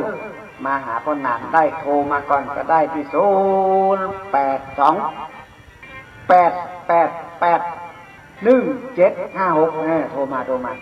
นะครับก็มาถามมาก่อนคนบอกเคยมาพวกก็โทรมาก่อนหรอกพ่อหนานเจ้าบอกเคยเข้าเวียงแค่เตื้อนะต้องนำหูที่ส่งนะบอกเรื่องกรรมาวะโอ้โหแต่เนอะบางคนเพิ่นอยู่บ้านนอกเพิ่นบอกเคยมาการเกษตรเทศบาลเป็นไหนมั้งที่เพิ่นเน้นหายาเนี่ยทางปัจจัยหายามันง่ายๆเนาะบางคนเพิ่นมี GPS เพิ่นมาจากลำปางกรุงเทพเพิ่นส่ง GPS มาเพิ่นสุ่มมากระถึงได้นะเพราะว่าเอาส่งโลเคชั่นให้เพิ่นเนาะส่งที่อยู่โลเคชั่น GPS ให้เพิ่นปรากฏมาตามนั้นก็ถูกเป๊ะเลยนี่แหละพ่อแม่เป็นน้องนั่นฟังมาเนอะมาหาพ่อหนานอันนี้มาได้เรียกร้องนะฟังมาได้ขอจะมากก็ได้ก็มากก็ได้เพราะว่าเขาต้องบอกเพื่อกับคนชาวบ้านชาวเมืองทั้งหลายถ้าเขาได้เงี้ยได้ทำสิ่งนี้ตามครูบาอาจารย์ตั้งเจ้าคนบอกไว้ตามพิธีกรรมรดน้ำขมิ้นส้มปล่อยเนี่ยปัดเคาะปัดภัยมีเตียนอย่างทั้งหลายเตียนจกเตียนดาบเตียนสืบจัตตาเตียนอิ่นเกี้ยวมหามงคลเตียนแม่พระธรณีเตียนเท้าเวสสุวรรณเตียนป่าเงินป่าทองเตียนมี108,900พ่อแม่พี่น้องท่านฟังเตียนศิวลีกะเยอะแยะเลยเยอะแยะมากๆเลยอันนี้แปลงไว้ให้กับบรรดาพ่อแม่พี่น้องท่านฟังทั้งหลาย นะครับใครมามีสตางค์ก็มาขอก็ได้ก็ได้บอกมีสตางค์เลยมาขอได้นะนะปัจจัยว่าโอ้ไปเลยนะมีเป็นหมื่นเล่มเลยนี่ทำไว้เยอะเลยทำไว้เยอะเลยบางหันบางคนก็มาตู้เจ้าอยู่มาเอาเลยตู้เจ้าหลายที่เพิ่นมาเอาอยู่เลยตู้เจ้าต้องปุ้นวัดอย่างก็วัดมะเกลือวัดมะเกลือใกล้ๆวัดบุญผารามสลับปีนึงตุลุงบุญปั่นอย่างเนี้ยตุลุงปั่นถูกไหมแต่พระเจ้าบุญปั่นเปิ้นไปสร้างวัดใหม่ที่นั่นนะพวกนานก็เสียไปส่งไว้ตุลุงปั่นนะไผอยากจะร่วมบริจาคตุลุงปั่นเปิ้นจะแปลงวัดใหม่นะเปิ้นก็ลำไปแปลงสร้างกุฏิน้อยๆอย่างนั้นน่ะไปเที่ยวไปปัดตามศรัทธาเปิ้นหน้าไปอยากจะสร้างวัดสร้างวาตุลุงปั่นเน้อใกล้ๆวัดบุญผารามสลับปีตังเนี่ยวัดกูบาน้อยเนี่ยหลอกน้อยเดียวนาบุญผารามละใกล้วัดบุญผารามชื่อว่าวัดมะเกลือตุลุงปั่นก็อยู่หั่นเปลี่ยนพวกนั้นกลับไปหั่นละกูบาท่านตุลุงปั่นคนเอาไปแจกญาติโยมเวลาญาติโยมมาจากที่กรุงที่ไกลเพิ่นก็บูชาไปเนาะเรียนแม่พระธรณีท้าวเวสสุวรรณเนี่ยเอาไปคือเปิ้นประชุมบูชาไปเวลาเปิ้นมาบริจาคเงินจะแปลงวัดแปลงว่าเพราะว่ากำแพงตรงนี้วิหารตรงนี้ยังมีสักอย่างมีอันแปลงน้อยๆที่อยู่นะวัดมะเกลือนะที่สลับพี่นี่บุพารามใกล้บุพารามครูบาน้อยนะครับอันนี้แหละครูบาอาจารย์ท่านเจ้าตุเจ้าทั้งหลายเพิ่นมาเอาไปเอาไปเยอะๆกำเยอะๆแล้วมีเยอะๆเอาไปเยอะๆบ่เป็นยังช่วยกันพ่อแม่พี่น้องท่านฟังเอาเงินไปสร้างวัดสร้างวาเนาะเป็นสิ่งดีๆเลยพ่อแม่พี่น้องท่านฟังทั้งหลายที่เขาได้ได้ทำนะครับนี่แหละปีใหม่เมืองก็น้อมเจิญกันมาประชุมปู่จ้าเตียนกะปู่ฟังบางท่านบางคนว่าโอ้ไอ้ยังปู่จ้าไอ้ประกาศขายเตียนแบบใจพ่อแม่พี่น้องเข้าใจผิดเด้อพระดานะช้าตัวเขามาเถอะบัดใจมาก็ได้บ่มาก็ได้บ่ได้ว่าบ่เรียกร้องบ่ได้ประกาศขายเตียนอย่างอันนี้บ่ได้ประกาศขายอันน้ำบุญน้ำอย่างบ่ใจผิดเข้าใจผิดเลยถึงวันนี้ไผจะมาก็ได้ถ้าท่านมีความเชื่อนี่มาเถอะถ้าท่านบ่เชื่อก็บ่ต้องมาโอ้มามีก้าอีนะถ้ามันมีศรัทธาความเชื่อนี่แต่บางท่านบางคนนี่มองไปในแง่ร้ายนะโอ้ไอ้อย่างผู้นั้นนี่ขายกัดเตียนบอกเขาเปิ้นไปหามันเด็กๆเอ๋บ่ใจน่ะเข้าใจผิดเด้อพระนานไหวเลยศาสนาพระพุทธเจ้านี่บุญกิจบุญตานพระนานเป็นพระจานวัดอินทกิจสะดือเมืองนี่พระนายมันได้อดมาได้ยากไอ้ยังเงินคำกำแก้วก็รถของมีบ้านของมีบ้านเจ้าก็มีพระนานมาจะว่าโอ้ต้องมาปู่จ้าเตียนอย่างอันบ่มีเหมาฟังมาหลายท่านจะมาก็ได้ถ้าท่านมีศรัทธาความเชื่อนะมาอยากจะปู่โจมปู่จ้าเตียนนี่นะปีใหม่เมืองนี่นะก็มาเลยนะครับอันนี้คนเฮานี่นะเปิ้นบอกว่าส่วนดีมันก็มีส่วนเสียมันก็มีคนเฮานะบ่ใช่ว่าดีไปโม้นะส่วนเสียของเขาก็มีส่วนดีของเขาก็มีเฮาจะไปมองว่าจะไปมองตรงกันข้ามไปบ่ได้คือมองในส่วนดีๆของเปิ้นไว้นะบดีนินทากันเลกันเพราะว่าหาอายุไม่ใช่800ถึงพระพุทธพระธรรมพระสงฆ์องค์เทพองค์เจ้าทั้งหลายสิ่งศักดิ์สิทธิ์ทั้งหลายที่เขาได้ไว้สาผีเจ้าปู่เจ้าย่าครูบาอาจารย์ตั้นเจ้าทั้งหลายในล้านนานี่เขาไว้เขาสาถึงวันนี้นะบุญกินบุญทานหมดหรอบุญกินบุญทานโมพ่อแม่พี่น้องท่านฟังทั้งหลายมันมีเหมือนกันนะคนที่บัตรถูกจริตกันนะปู่เนี่ยจะขายกัดเตียนอันนี้บัตรใจพลาดผิดเลยตรงกันข้ามเลยนะครับยกมือ10 นิ้วท่วมหัวเลยเนอะบัตรใจอย่างอันก็นานประพาธนาหรอกบอกว่าจะขายเตียนได้ก็อันนี้บัตรใจแปลงไว้ฮื้อคนต่างหลายนะครับบางทีบางครั้งน่ะอากงอามาตามกรุงเทพคือเปิ้นฮู้จักคนนั้นเปิ้นมาที่ผมมีที่นั่งนะเปิ้นมาเปิ้นเอาไปนักแต่ได้เลยเปิ้นมาได้ศรัทธาความเชื่อพ่อแม่พี่น้องท่านฟังไปดูในเฟซในไลน์ของพ่อจานล่ะเปิ้นมานักขนาดเลยอากงอาม่านี่นะเจ้าของโรงงานใหญ่โตโมโหลานกรุงเทพมหานครเปิ้นมากันด้วยความเชื่อเขาพระเจ้าบอกมาเนอะอันนี้นะโอ้เมียเปิ้นมาได้ศรัทธาความ อย่างเพิ่นมาปีนี้ปีแล้วปีหน้าจะมาแถมเขาบอกได้ว่ามาเนิ่มหรือว่าตามศรัทธาเลยก็มาตลอดเลยพ่อแม่เป็นท่านฟังไปดูในไลน์ในเฟซเลยว่ามีแต่เลยนะสิ่งเหล่านี้นะครับอันนี้แหละศรัทธาความเชื่ออย่างเดียวที่เขาอยู่ได้นี่นะเพราะอย่างเขาอยู่ได้เพราะว่าเขาไม่ได้เรียกร้องหรอกทำได้เรียกร้องหรอกบางตำนักบางที่บางแห่งเนี่ยต้อง399นะ599นะบัดใจมาสักบาทก็ได้มาบ้านโบราณนี่มันต้องมีสักบาทก็ได้บัดใจสนใจเรื่องตัวนั้นตัวปัจจัยเนี่ยขอให้มีศรัทธาความเชื่อมาช่วยกันได้ช่วยคนก็เอาละเพื่อได้ช่วยคนก็พอใจละเนี่ยอุปมาเหลือเวลาอย่าง4 นาทีพ่อแม่พี่น้องท่านฟังวันติดเนอะมาฟังกันวันติดหน้ามาฟังกันแทนเรื่องฮีบกองของบทเก่าเรื่องปัญญาภูมิปัญญาจะหามือจันวันดีเปิดทุกบทพระพื้นบ้านใหม่จะหากินแขกแต่งงานจะหามือจันวันดีนะครับจะห้องขวัญแต่งงานจัดยกเสาเอกอย่างทั้งหลายนะมาปรึกษาหารือได้ดอกที่พระอาจารย์พระหนักสอนยินดีแต่เลยยินดีที่จะช่วยเหลือท่านทั้งหลายในพื้นบ้านล้านนาของเฮาเฮาเกิดมาแล้วเฮาได้ช่วยคนเฮาได้เป็นมรรคทายกวัดอินทขินสะดือเมือง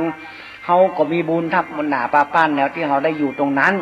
เพราะว่าถ้าเฮาบ่มีบุญนี่เฮาไม่ได้อยู่ตรงนั้นหรอกเฮาได้มาอยู่ตรงได้เป็นมรรคทายกน้ำกินน้ำตาลเนี่ยก็บุญใหญ่บุญหลวงของเฮาแล้วถึงวันนี้บ่อดบ่กั้นบ่ยากยังอยู่สุขสบายม่อนอกม่อนใจ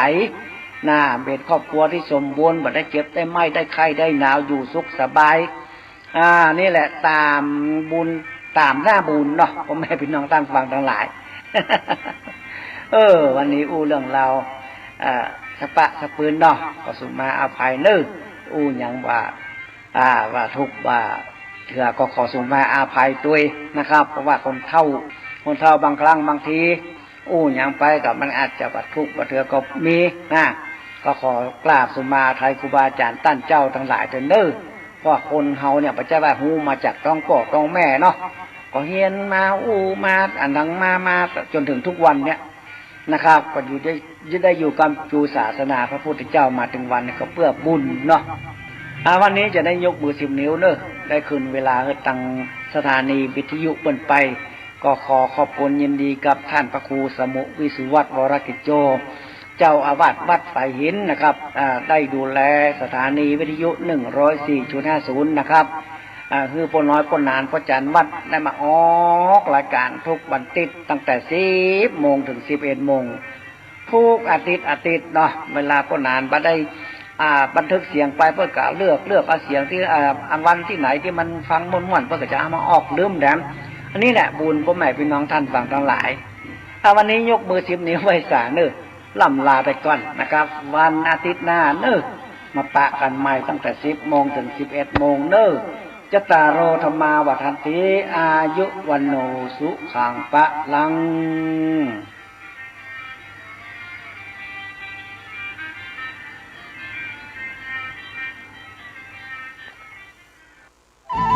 ที่จบไปแล้วนั้นเป็นรายการสปะสาระล้านนาดำเนินรายการโดยพ่อหนานไกรสอน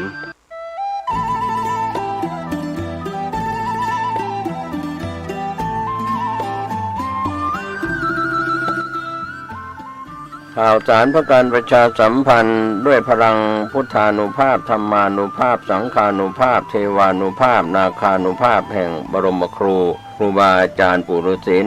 108เจ้าภาพสร้างหล่อปั้นพระพุทธรูปพระเจ้าทันใจโดยมีคุณแม่ชีพจนาพรวิศรีวรพัฒน์นางสาวสุนทรีวิศรีปัตย์นางสาวยานทัศน์วิศรีปัตย์พร้อมครอบครัววิศรีวรพัฒน์ครอบครัววิศรีปัตย์เชิญร่วมเป็นเจ้าภาพหล่อปั้นบรรจุหัวใจนามพระพุทธรูปพระพุทธสถิตพจนาพรวันอาทิตย์ที่7 พฤษภาคมพุทธศักราช 2566 พิธีเริ่มเวลา 9:09 น.ร่วมสร้างบุญได้ตั้งแต่วันนี้เป็นต้นไปติดต่อสอบถามร่วมบุญได้ที่พระครูสถิตธุราธรเจ้าอาวาสวัดสันขยอมอำเภอสันทรายจังหวัดเชียงใหม่ 0806849835 และที่พระครูประหลัดกิติพงศ์กิติโสพโนด็อกเตอร์ผู้ช่วยเจ้าอาวาสวัดสันขยอม 0962629999 9694 เชิญท่านร่วมบุญร่วมกุศลในคราวครั้งนี้โดยพร้อมเพรียงกัน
เกิดเป็นคนนั้นยากจริงนะ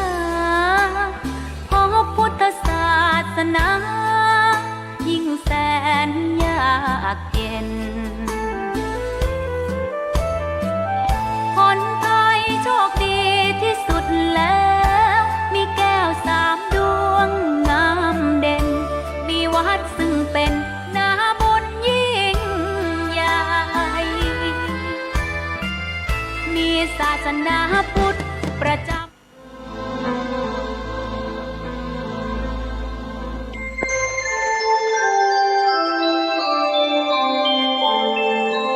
ขณะนี้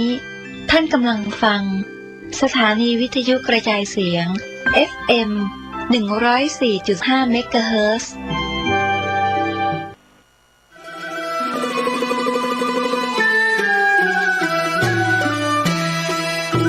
ขอเชิญร่วมทำบุญสร้างกระเบื้องดินเผาธรรมชาติบันไดพญานาควัดโบสถ์ชัยมงคลตำบลมะเขือแจ้อำเภอเมืองจังหวัดลำพูนแผ่นละ50 บาทตารางเมตรละ500 บาทร่วมทำบุญได้ที่ธนาคารกสิกรไทยหมายเลขบัญชี110-333-5287ชื่อบัญชีวัดโบสถ์ติดต่อสอบถาม092-565-4536หรือสอบถามทางไลน์ ID @209LIMJR การก่อสร้างบันไดนาคราชสู่พระนิพพานณปริยนันทธรรมสถานในครั้งนี้จึงนับว่าเป็นรากฐานแห่งความสมบูรณ์แห่งบุญอานิสงส์ในกองบุญครั้งนี้ส่งผลให้ผู้ร่วมสร้างมีชีวิตและทรัพย์สินที่มั่นคงแข็งแรงมีฤทธิ์เดชตบะมีทรัพย์ในดินสินในน้ำได้รับการคุ้มครองจากพยันตรายทั้งปวงเหมือนดั่งองค์นาคราชปกป้องพระพุทธศาสนาปลอดภัยจากอันตรายทั้งปวงทั้งโลกนี้และโลกหน้าทั้งยังเป็นการค้ำชูพระพุทธศาสนาให้มั่นคง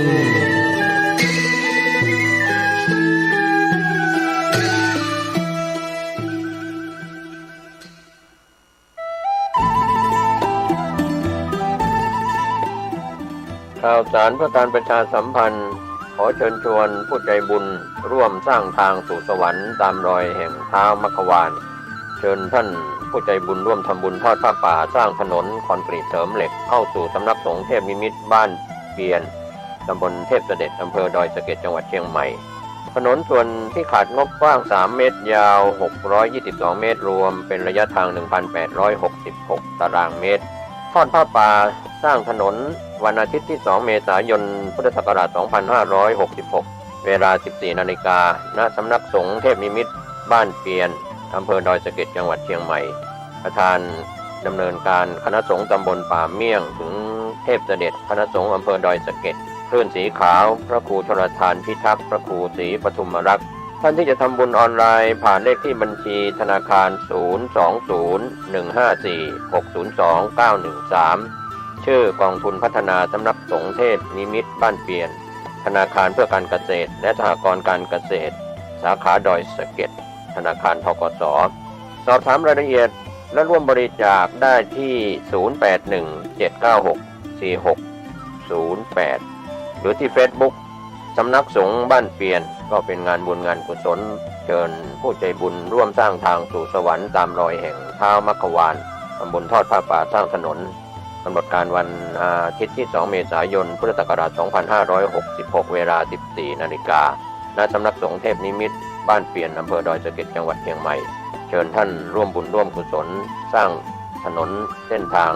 สายบุญนี้โดยพร้อมเพรียงกัน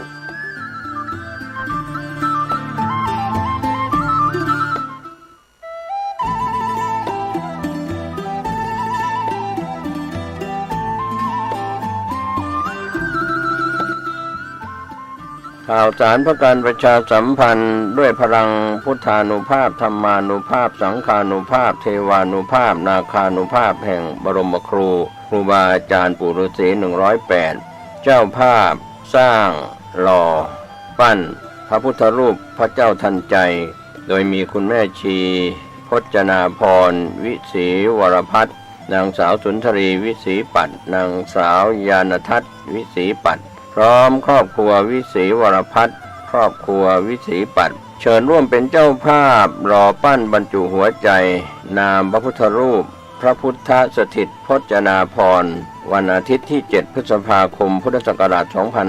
2566 พิธีเริ่มเวลา 9:09 น.ร่วมสร้างบุญได้ตั้งแต่วันนี้เป็นต้นไปติดต่อสอบถามร่วมบุญได้ที่พระครูสถิตธุราธรเจ้าอาวาสวัดสันขยอมอำเภอสันทรายจังหวัดเชียงใหม่ 0806849835 และที่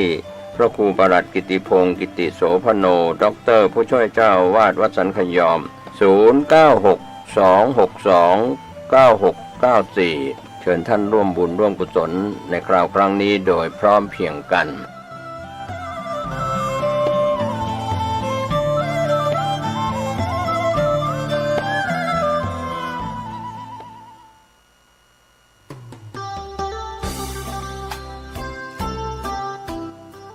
ข่าวสารเพื่อการประชาสัมพันธ์ขอเชิญชวน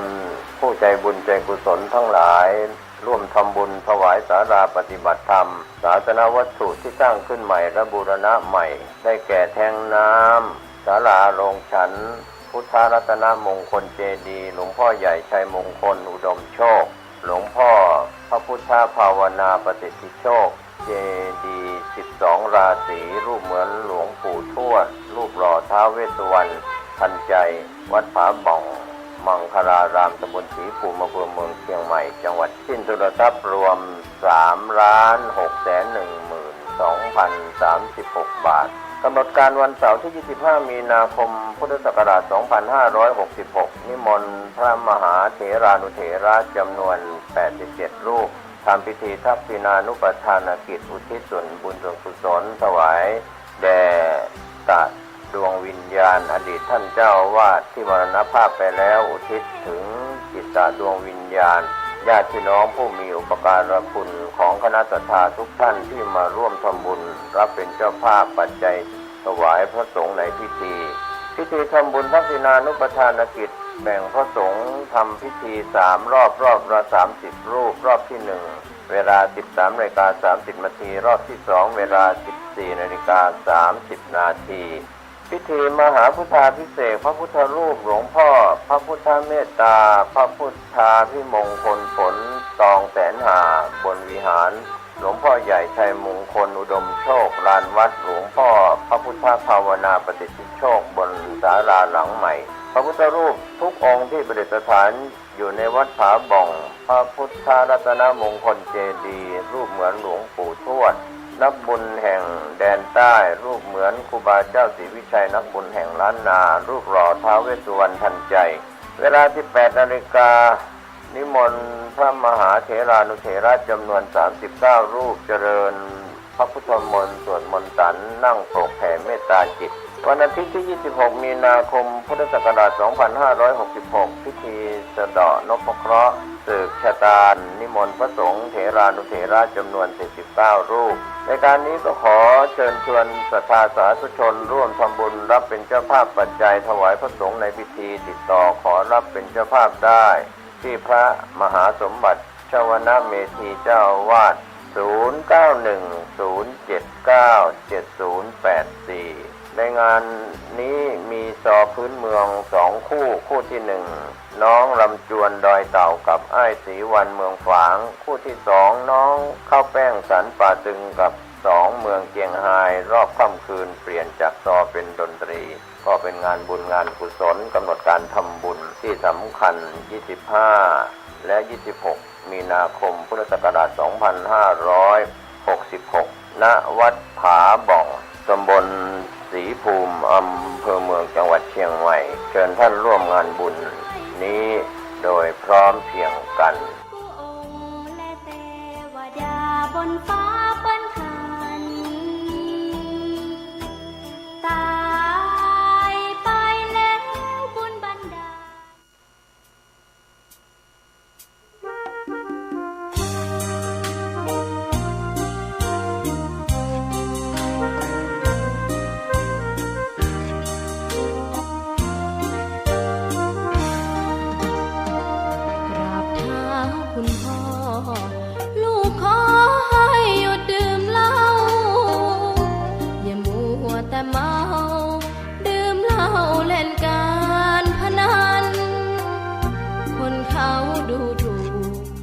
ว่าพ่อ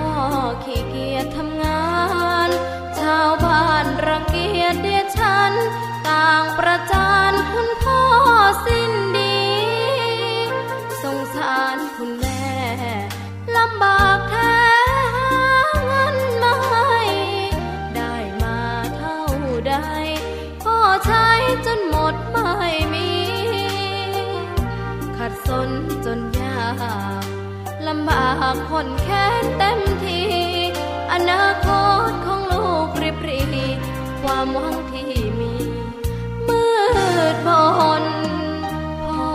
ดื่มสุราเหมือนกินน้ำตาของแม่พ่อจ๋าฐานะเราแย่หากไม่แก้ความจน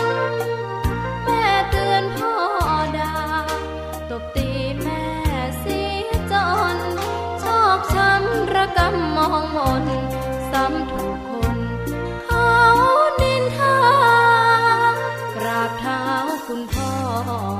ลูกขอให้หยุดดื่มเหล้าหากมัวแต่เมาคนเขาย้ำหมิ่นเรื่อยมากลับตัวเสียใหม่กลับใจมาพัฒนาพ่อจะมีคุณค่าเลิกดื่มสุราเลิกการพนัน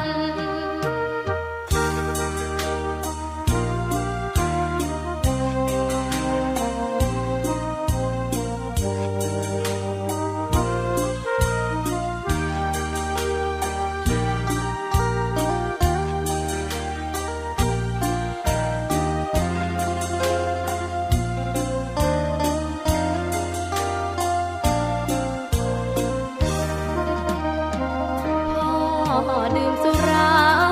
เหมือนกินน้ำตาของแม่พ่อจ๋าฐานะเราแย่หากไม่แก้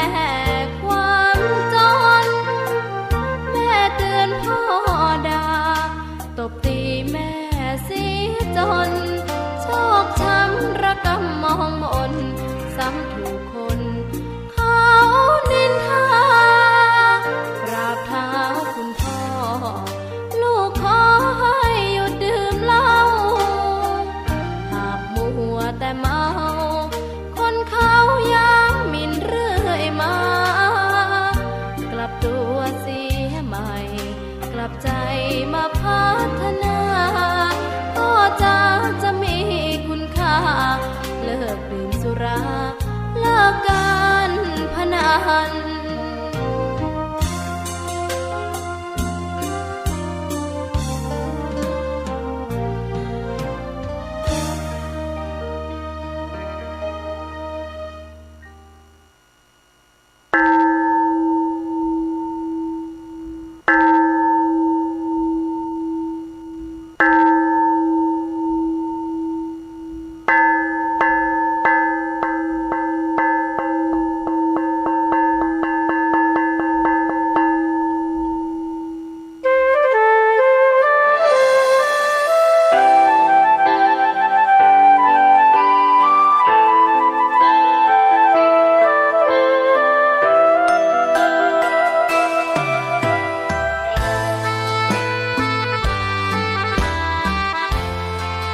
เป็นคนนั้นยากจริงนะ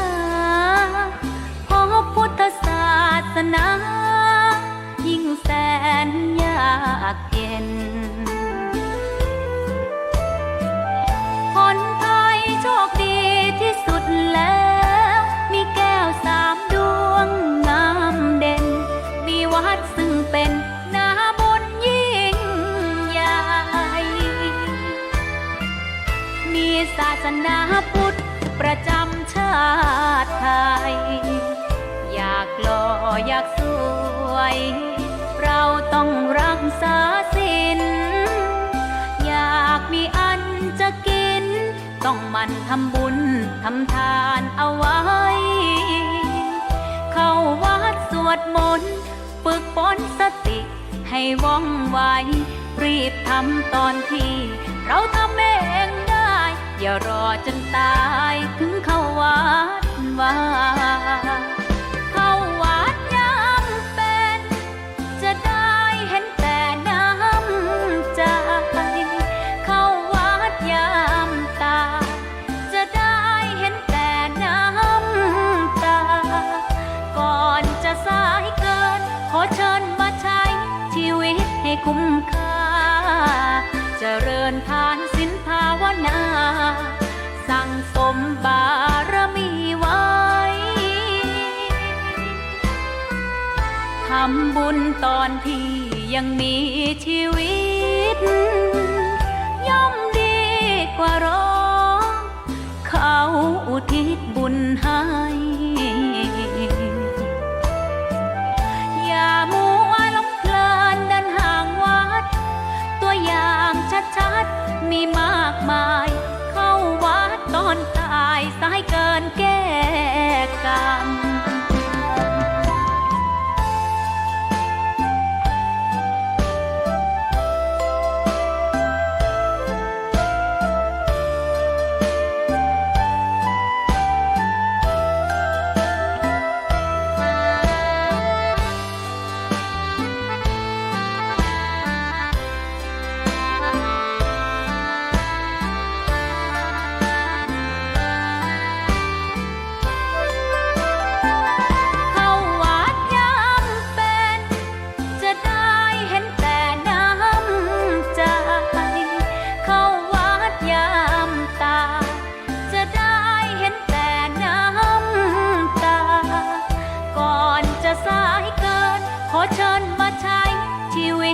คุ้มค่า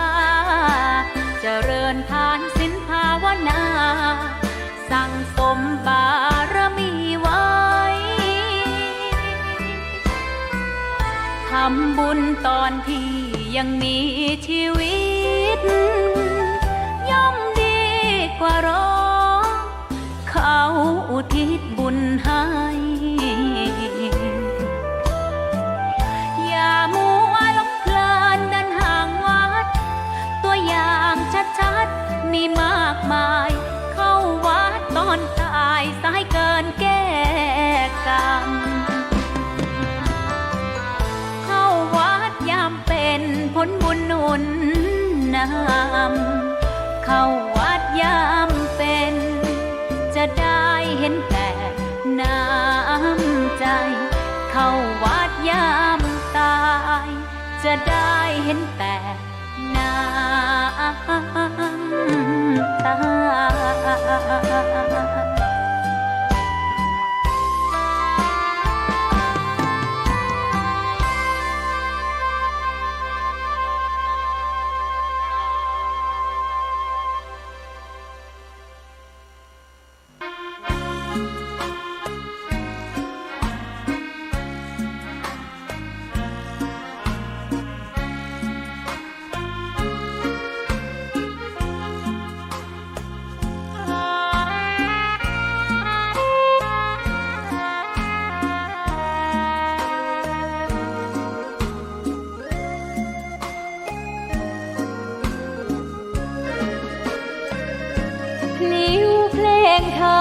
ถูกถ้อยคำเข้าถึงจิตใจฟังรายการวิทยุเสียงใสส่งถึงใจไปสู่ปลายนาสารธรรม ศาสดาบอกผู้คนทั่วลาหันมาเข้าวัดฟังธรรมคลื่นเสียงนี้เป็นคลื่นธรรมะจากใจส่งถึงบ้านไกลบ้านไกลฟังได้สุขใจล้ำยามดึกดื่นค่ำคืนมีงานต้องทำเป็นคลื่นสารธรรมเน้นย้ำธรรมะเพื่อนใจเสียงคลื่นธรรมบอกหลักธรรมให้คลายความเหงาฟังเสียงธรรมะเบาเบาบอกเล่าถึงคนบ้านไกลสื่อธรรมะบอกลดละละวางด้วยใจสื่อไปถึงสวงในเข้าใจหลักธรรมหลักดีพลิ้วเพลงธรรมผูกสัมพันธ์จิตใจร่าเริงฟังสาระธรรมะบันเทิงรื่นเริงในชีวิตยามวันว่างเดินทางไปเยี่ยมสถานีนัดพบกันน้องพี่วันนี้วันดีวันเสาร์สวดมนต์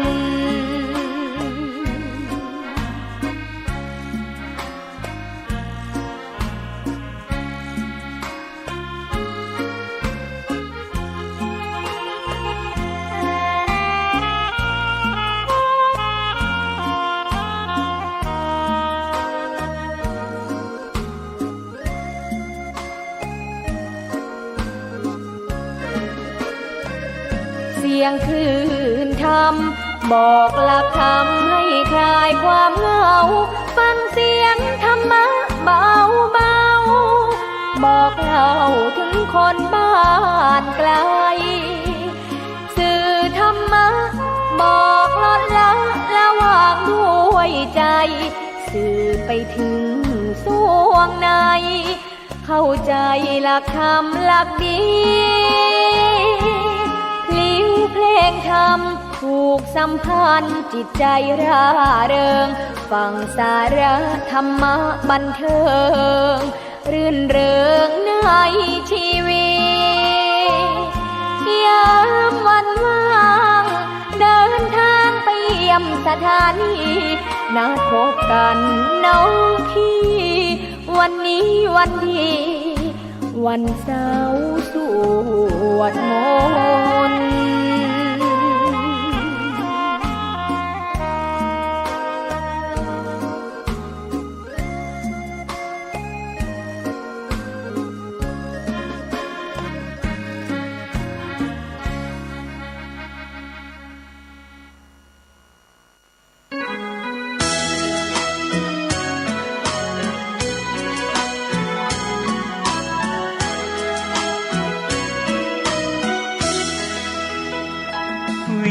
ดวิววางเวงเพลงแห่งพนาวัดดอยศพฟางเสียดฟ้ายากหาผู้ใดกลายคำพระเนรผู้น้อยตามรอยแห่งพุทธประธรรมหลวงพ่อเจ้าคุณหนุนนำให้ความรู้สิวิไลดังแสงเรื่องรองลอยท่องนภาพระธาตุศพฟางลอยฟ้าส่องแสงเมตตาพาไกลพระบายดีกาท้าวรอวยพรตอนใจศรัทธาพึ่งพารักใครเติมไฟให้พระเทียมทันพระอยู่ดอยดุจแสงหิ่งห้อยกลางป่าขจัดความมืดหนาสร้างเสริมปัญญาคงมันศรัทธาหน้าที่พร้อมพลีสุขสารพันพระศาสดายึดมั่นความใฝ่ฝันนั้นคือผู้ให้จากแสงเลื่อนลางระหว่างยอดดอยเริ่มส่องประกายใหญ่น้อยความรู้ประธรรมยิ่งใหญ่ แต่พระผู้น้อยยังคอยญาติโยมทั่วไทยเยือนฝางแม่อายครั้งใดแวะไหว้พระธาตุภูดอย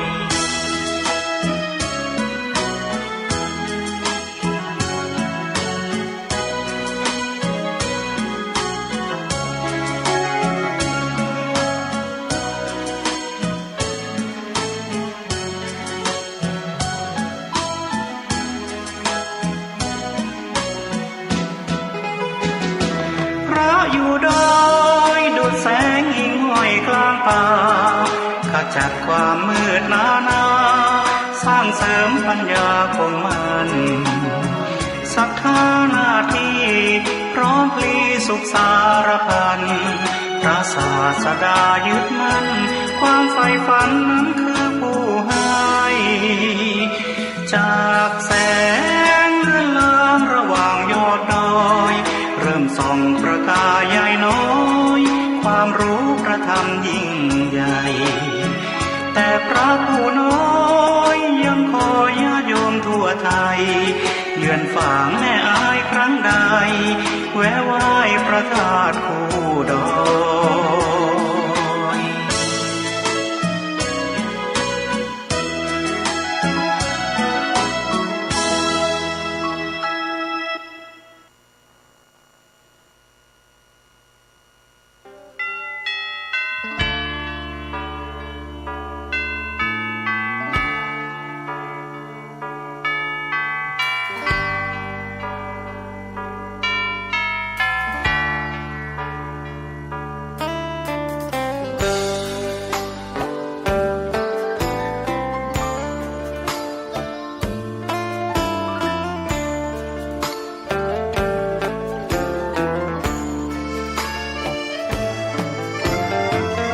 เชิญชวนทุกท่านเข้าวัดเข้าวา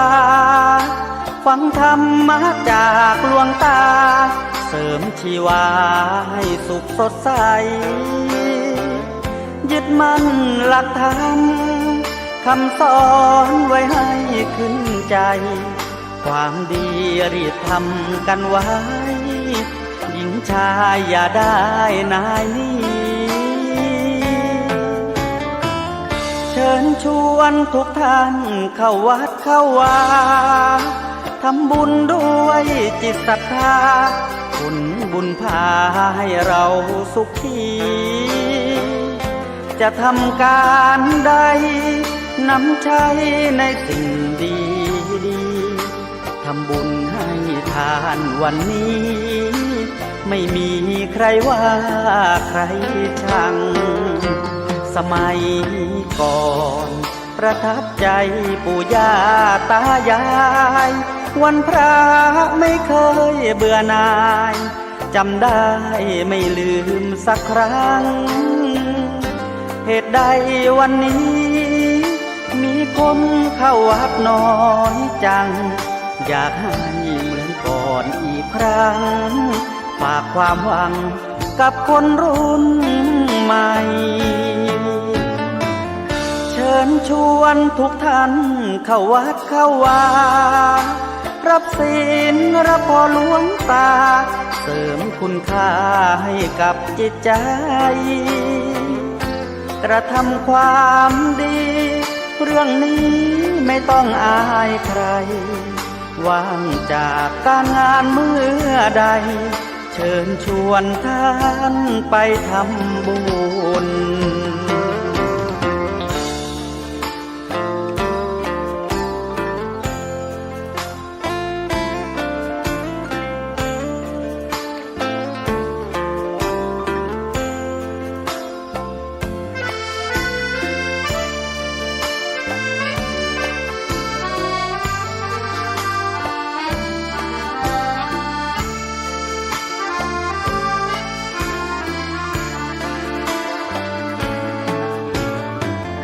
เชิญชวนทุกท่านเข้าวัดเข้าวารับศีลรับพรหลวงตาเสริมคุณค่าให้กับจิตใจกระทำความดีเรื่องนี้ไม่ต้องอายใคร ว่างจากการงานเมื่อใดเชิญชวนท่านไปทำบุญกระทำความดีเรื่องนี้ไม่ต้องอายใครฝากเพลงเชิญชวนหญิงชายอย่าอายเรื่องการทำบุญ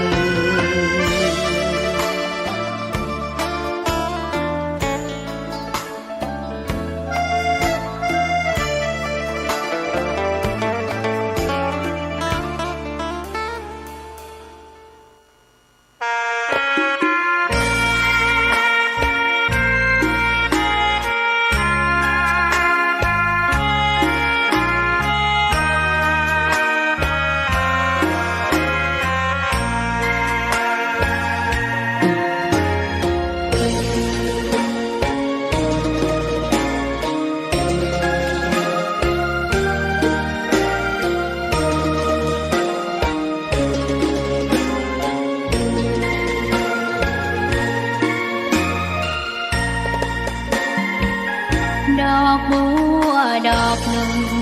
ตึงใจไว้เพื่อบูชาแด่องค์พระศาสดาสัมมาสัมพุทธเจ้ามีความงามเงียบไม่เปรียบเทียบเขาเทียบเราใครมองไม่งามช่างเขาแต่เจ้าก็คือดอกบัวด้วยความสัตย์ซื่อยึดถือความดี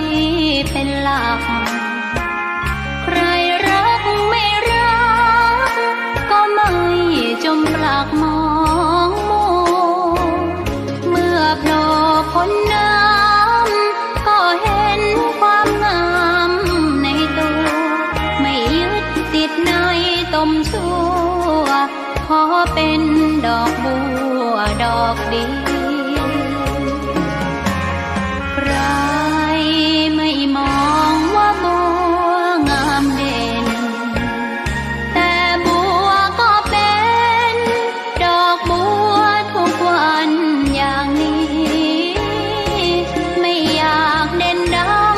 แต่มุ่งหวังในทางเด่นดีเกิดมาเพื่อสร้างบารมีถวายชีพนี้บูชาดอกบัวดอกน้อยเฝ้าคอยคนที่ใจบุญ